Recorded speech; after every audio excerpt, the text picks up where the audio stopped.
These may be my favorite fall crafts of all time. Today I have neutral fall decor DIYs. There will be some pumpkins in here, but they will be toned down colors. Plus I'll share how to use wood flowers to get an elegant fall look, even if you're on a budget. Let's get started on the first neutral colored DIY. Now I have an idea of what I want to do here on the first one, but I need to go through my fall decor bin to find the perfect pumpkin for this project. And it's the first thing I pulled out. I had forgotten I had put the monogram on here last year. I think I want to upcycle this pumpkin into something new this year. I had hand painted it to give it a little dimension, but I think for today's project we want a flat white look, which will be really crisp looking. I'm just masking off the brown stem here with some tape. I use garbage bags cut on two sides so I can open them up and place them on the garage floor so I don't get spray paint everywhere. I'm going to take the pumpkin outside and give it a coat of flat white spray paint. And while that's drying, let me show you real quick what else I have in my fall decor bin. It seems like Target and Dollar Tree bring back a lot of the old favorites every year, so even though I got these a year or two ago, you may still be able to find something similar this year.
Now that we have the pumpkin painted white, we need to decorate it with some flowers. These flowers will be the main attraction. I want to show you these two wood flower assortments that Sola sent me. I've made flowers out of paper, but I've never seen flowers made out of thin sheets of wood like this. They're so beautifully made, and I love the colors in these two packages. This one is the Sola Cottage Hill assortment. I'm definitely getting fall vibes from this set. It has some gold flowers in there that would be beautiful for fall DIYs, and lots of neutrals too, which are great for decorating any time of year. These are very detailed and realistic looking. They are lightweight and they kind of feel like thin foam.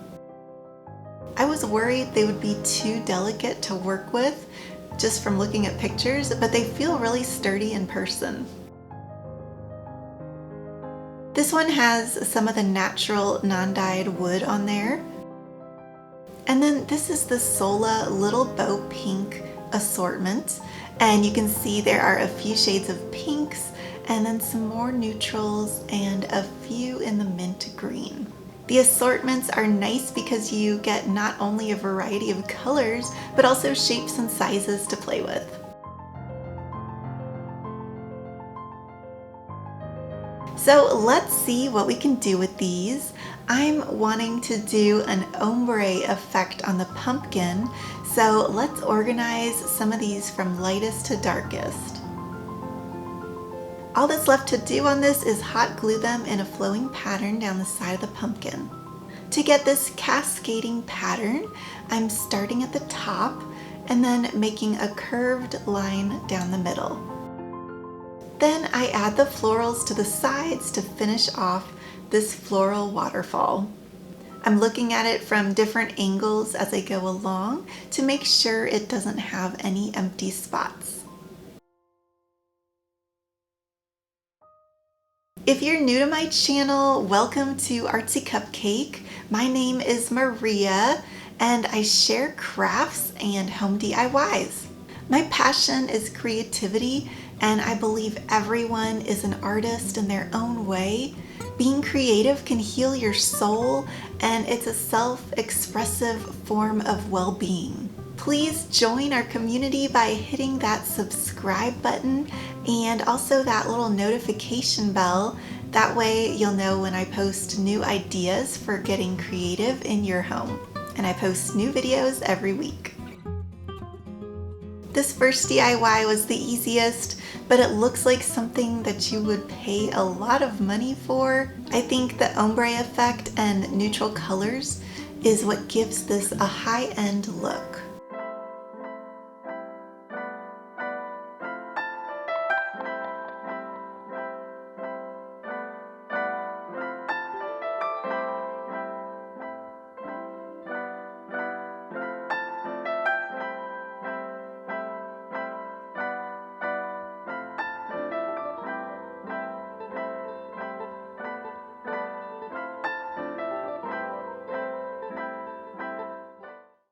You can find these smaller hula hoops at the Dollar Tree. I'm going to give one side a light coat of white spray paint. That way when we wrap this with raffia, there won't be any show through of the colors behind it on that hula hoop. This raffia is actually from a hula skirt that I found at Dollar Tree during the summer. I've used it for lots of different projects and it's lasted me a really long time. You get a lot of raffia for just $1 with these hula skirts. I'm using about 4 to 6 strands at a time to cover more ground, and I add a dot of hot glue every once in a while to make sure that the raffia doesn't shift.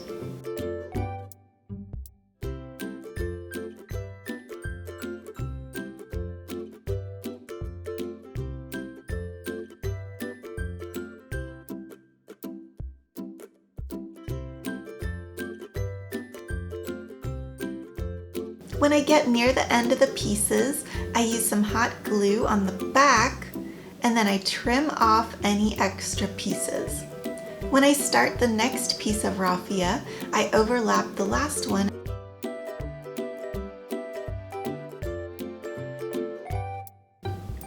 I'm mostly looking at the front as we go along to make sure it's evenly covered with raffia.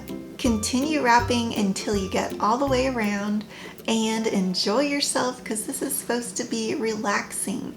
Now we have this hula hoop which looks nothing like a hula hoop anymore. I love how the raffia added this beautiful neutral colored texture to the hoop. This was a sign I had found on a Dollar Tree Valentine's Day sign way back in February. So I saved it because I thought the linen texture was really nice. So we're just going to give it a coat of paint and this will go nicely with our neutral theme. I have these gold rub-on transfers from Dollar Tree. I'm going to cut out the words Fall Vibes. Then I'm figuring out the kerning between letters to know approximately how much space I have. If you don't know, since I'm a graphic designer, I tend to know weird things about fonts. So a little typography 101. Kerning is the space between individual letters. Tracking is the overall space between letters in entire words. And letting is the amount of space above and below the words. So the letters did not stick to that painted linen fabric, so I have a new plan. This is a piece of Dollar Tree poster board and I'm just going to cut it a little smaller than the actual sign. The gold pops more on this white paper anyway, so I'm kind of glad the other way didn't work out.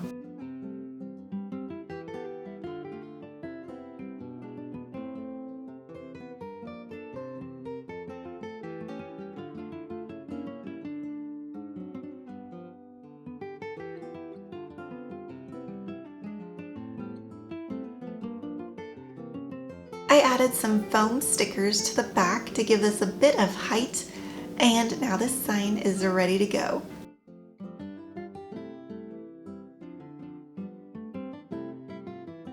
I'm going to use a combo of floral wire and popsicle sticks to get the sign and all the flowers on the hoop. I want the design focused on one corner of the hoop, so all the support will be there. The hot glue really sticks well to the wood and the raffia, so this will be pretty sturdy when we're done with it.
I got 2 of these pumpkin signs on a recent trip to Dollar Tree.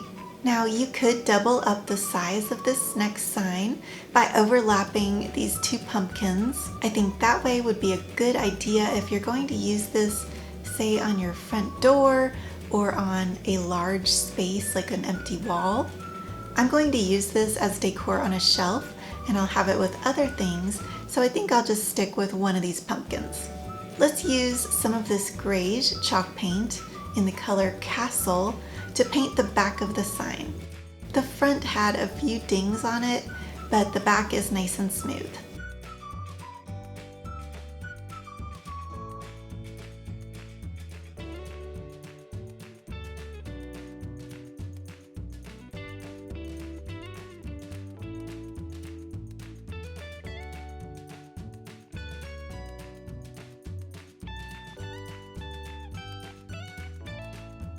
Oh, and if you're curious on how I keep my craft mat relatively clean, well, it's not perfect, but considering I've painted right on it numerous times, it's still going strong. I'll link this exact mat below. It's nice and thin, so you can roll it up when you're not using it, and it is a rubber material that's easy to clean. I use either Clorox wipes or these alcohol wipes, and I go over the paint a couple times until it's all gone.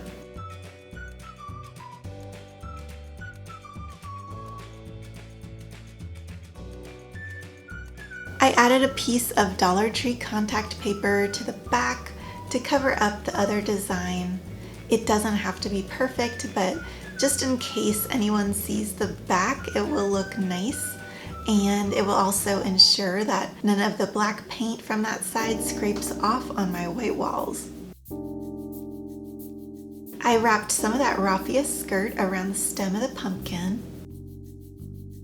Now we're going to add the word fall to the front. I don't have a Cricut or any type of cutting machine, so I'm going to be brave and freehand this. I will use some guides so it doesn't come out lopsided, but I'm doing a really simple and thin font, so this shouldn't be too hard. And if this makes you nervous, just try writing it out on a piece of paper a couple times until you feel confident to go right onto your sign.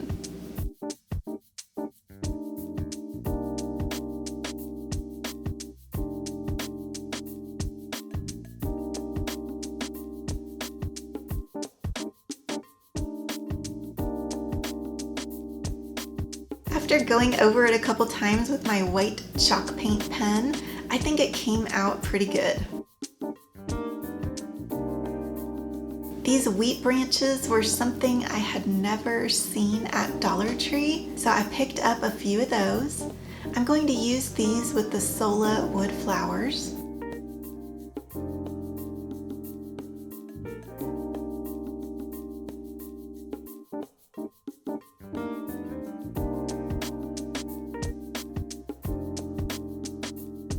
This is mostly neutral, but you can see that just adding a touch of orange and kind of a faded orange to this piece gives it that elegant yet fall feel. The bottom seemed a little empty, so I thought this ribbon from Dollar Tree would dress it up, and I like how you can still see a bit of the paint behind the ribbon.